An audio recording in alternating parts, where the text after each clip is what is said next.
Bom dia galera do YouTube, tudo bem com vocês?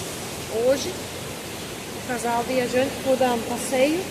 Hoje nós estamos aqui na Cachoeira dos Imigrantes.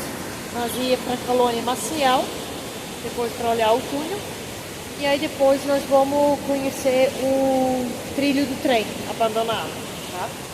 E agora eu vou virar a câmera, aí eu só vou fazer o vídeo, para você ver que lugar lindo é esse aqui.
cercado com cerca.